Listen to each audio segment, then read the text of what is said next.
Oi, gente, meu nome é Lari, e a minha mãe me chamou pra ajudar vocês na pergunta de hoje. E é uma pergunta que é baseada no segundo capítulo da Fé Explicada, na página 25, não sei se pra todo mundo dessa página, né, mas é o capítulo 2, Deus e as suas perfeições, e a pergunta é a que começa, né, quem é Deus? Tô aqui com a minha colinha pra dar uma ajudada, né, porque eu não tenho essa capacidade da minha mãe de decorar as coisas, eu tenho a capacidade de anotar, e é uma coisa que eu aprendi que a gente tem que sempre reler e falar, porque Deus fala as mesmas palavras, sempre com um sentido novo ou maior. E o nosso coração, ele vai aprendendo essa capacidade de entendimento, né.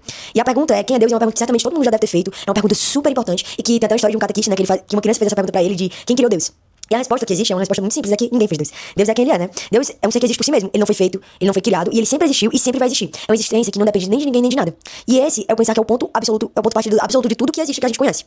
E a gente, humano, né, a gente pode não ter entendimento exatamente disso, mas existe uma coisa do universo que diz que todo efeito tem uma causa. As coisas elas não acontecem sozinhas, elas não acontecem do nada. Uma árvore não nasce sem uma semente, um biscoito não desaparece do pote sem que alguém tenha comido, e nada acontece por acaso absoluto. Se a gente volta no início de tudo, né, do universo, da matéria, do tempo, do espaço, a gente vai chegar sempre nessa pergunta de quem deu o primeiro impulso, de onde é que isso surgiu, como isso foi criado, quem colocou tudo isso em movimento. E aqui vem a verdade que a gente tá tendo, é que nada, do nada, nada vem. Então, se existe algo, alguém que gerou esse impulso, que gerou esse primeiro passo para qualquer coisa que a gente conhece, é porque algo sempre existiu. E esse algo, ou alguém, é Deus. Deus não foi feito por outro, ele nem começou, sua própria natureza é existir.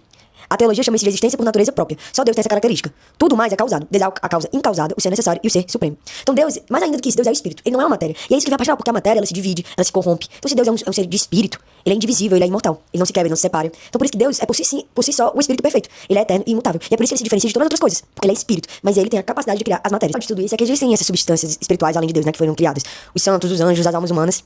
Sendo que nós somos as criaturas e ele é o criador, né? Isso é muito belo. E ver que quando a nossa alma se separa do nosso corpo, a gente continua com essa capacidade de viver, de amar, de conhecer, de ser quem a gente é. Isso mostra que a nossa realidade espiritual, ela transcende a matéria. Se a gente chegar no céu, a gente não perde essa capacidade de amar. Pelo contrário, ela se potencializa, ela aumenta. Então, o espírito sempre transcende a matéria.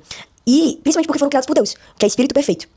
Lembrar que Deus é infinitamente bom. Toda beleza, toda bondade, toda essa verdade, né? Que são as realidades transcendentais, que a mamãe deveria falar disso depois, que é a verdade, a bondade, a verdade, a unidade. São coisas que a gente depara aqui ainda nessa vida, nessa terra, que dão uma prévia daquilo que vai ser. Aquilo que vai ensinando e doutrinando no nosso coração a ser capaz um dia de ver o arco-íris, tá, sabe? Imagina que a gente vê uma pintura borrada e a gente vai ao longo da nossa vida tentando trabalhar pra conquistar essa perfeição divina, pra um dia ver como tudo é realmente, né? E isso só existe porque foi feito por Deus, de maneira muito perfeita. E ele até fala isso no final do capítulo, né? Que a igreja ensina que Deus é infinitamente perfeito e tudo o que é dele é verdadeiro, é bom e é belo. Deus, em resumo, é o ser necessário, o princípio de tudo, o fim último para o qual tudo se orienta. Ele é aquele que existe por si mesmo, sem limites, sem começo e sem fim. Então, a pergunta é quem é Deus? E Deus é. Simplesmente Deus é. Beijo, pessoal.